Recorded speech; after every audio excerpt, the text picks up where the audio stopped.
Good morning, everybody. Thanks, Phil, for background. And just briefly, a little bit of background about myself, because I'm just an occasional visitor to the Herbert, but I started in 1990 with CSR. I remember meeting Philip, I think about 3 months later up at the gate when Andrew Wood was there. But I'm based down at Colonia with the technical field department down there, and I'm pretty excited about this whole area of work also. A little while back I remember listening to Dr. Carl on the ABC radio. There was a hypothetical question about wouldn't it have been good if we'd been able to clone Einstein? And Dr. Carl came back and he said, probably more importantly, it would have been better if we'd been able to clone his parents. Because the real value comes from the parental material. Wilmar spends about $1 million each year on the variety program that we have operating. But only about 10% of that actually gets spent on the crossing side. And yet, it's what we do in the crossing that determines how successful that other $900,000 that we invest each year. So it's basically, if you put garbage in, you get garbage out. And so there's a real focus now on trying to think of ways through technology like genomic selection to start to improve what we do. So my purpose today is just to give you just a brief update on what is happening from the operations side of things. So as Phil mentioned, we have a very slow rate of varietal improvement. It's been pretty much plateaued for the last 3-4 decades. And it's frightening when you look at that compared to the improvements that are happening in other crops, particularly sugarcane, where, as Phil mentioned, the cost of production of sugarcane is nearly on par now with sugarcane, which will allow the EU to basically sell sugar on the world market unsubsidised. Since about 2020 now, we've spent nearly $250,000 on work in this area. So far we've put through about 140 clones. The cost of actually testing each clone is around $100 to $110 a clone, just to take a leaf sample and get that screened for the SNPs. The photo below shows a trial where we're actually taking selections out of a seedling trial based on the SNP clone. This is similar to the diagram that Phil showed, but once again it shows that we've got, as part of this genomic selection technology, we've got this cyclic process of all these selections in what we call PATs, and I think most of you are familiar with the acronyms, PATs, PATs and PATs. So we actually do it in the seedling trials. We take leaf samples and we use the genomic selection technology to identify promising parents. And this cycle will spin around about every 1 to 2 years, as opposed to the current process where the material doesn't get selected for parents until it gets quite often down to here. You also asked before about where does this material flow out to the rest of the industry.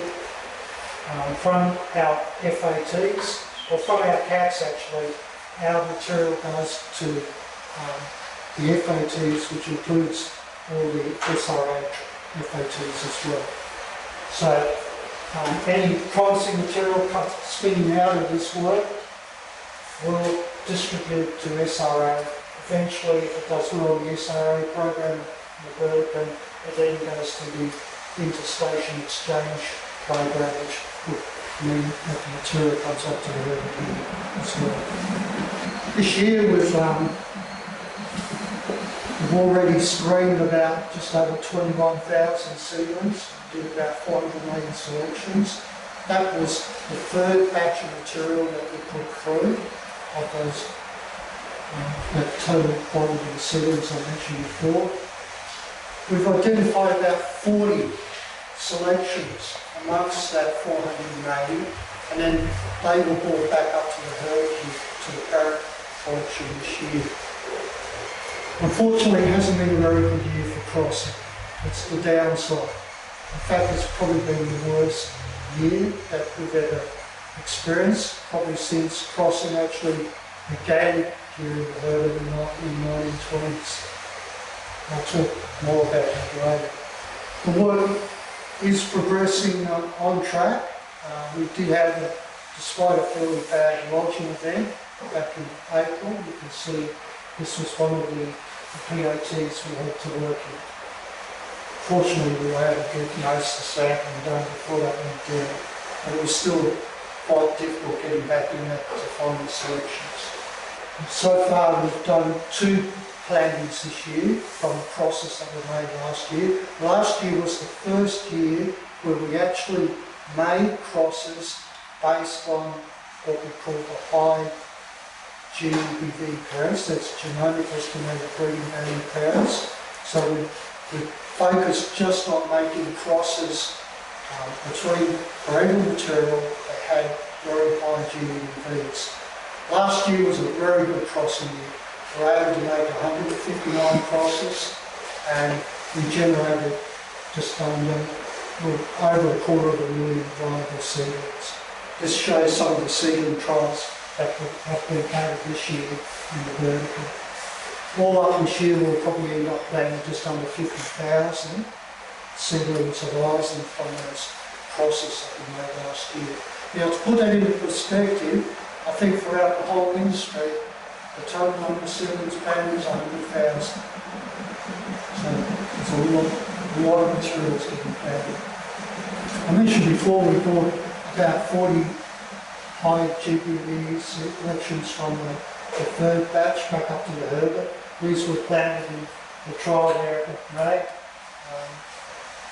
back last September. And this will become our parent bed for crossing next year. This shows the challenges that we're facing with crossing. The grey bars show the number of crosses that we were able to make in 2021 compared to 2022. This shows the number of viable crosses. That's crosses that actually produce seed. And this year we were only able to make about 6 viable crosses compared to 140 last year. We've only made about 2% of the number of seedlings compared to 2021. The reason this happened is we're starting to increasingly experience very high temperatures during the flower initiation periods from mid-February to mid-March. So we're having a lot of internal discussion at the moment about how we might address this problem. Because it's absolutely critical to be able to make these crosses in order to exploit this technology. One thing we did this year was we established a flowering observation site up at Wilmar. For example, this year up at Wilmar, they didn't experience any days greater than 35 degrees. I think the highest temperature they experienced this year was around 33 degrees for a couple of days. Here at the day, we had 11 days in that flower initiation period where the temperatures were higher than 35 degrees. And I think it's just a sign of this increasing warming trend that we're seeing. So we've done 3 batches of testing now using genomic selection. The first 2 batches we put through were prior to us being able to create a parent collection for doing this work. So what we did was we went into existing SRA and Wilmar trials and just picked progeny in those trials which all just by luck came from parrots that had high GEVs. Using Q208 is a reasonably good parent, so we use that as a comparator. In those first two batches, between 44 and 64% of the population were better than the Q208. But the really interesting thing is when batch 3, which was made up just from the seedlings from the first time we did crossing using parents specifically chosen with this technology, we were able to get 82% of the clones. This is coming from unselected seedlings. When I say unselected, they haven't been tested for CCS or for canine. They've been visually screened, but they have not been measured in any way. And 82% of the plants coming through are better than Q208. And that's shown in these bell curves here. You've got the red line shows where Q208 sits on that bell curve for batch 1, and batch 2 is slowly shifting to the left, and then with the seedlings it's shifting to the left even more. And that's what we're hoping to achieve with this work. As we go through each cycle, we progressively hope to see this red line of Q208 shift further and further to the left, and more of the population starts to sit to the right of it. Of course, when we select parents, we're only selecting stuff right on this far right hand side. So in the next 12 months, the goals are to go back into some of the, because around October, November, we'll start to have trial data from all the SRA and Wilmar trials. We'll go back and target some of the more elite material in that, just if by luck some of that material proves to be good breeding material. And then early next year, around February, we begin the process again of walking through nearly 50,000 seedlings and selecting potential material amongst that for taking leaf samples, sending away for slip screening, and then bringing that selected material back up to the plantation. Of course, next year we start the process again of planting another 50,000 seedlings again. And next year we hope to make around 60 to 120 crosses over the community. So the project's on track, it's meeting most of its goals. The proportion of clones exceeding Q208 is nearly doubled in the first batch of seedlings that we actually screened compared to the first two batches.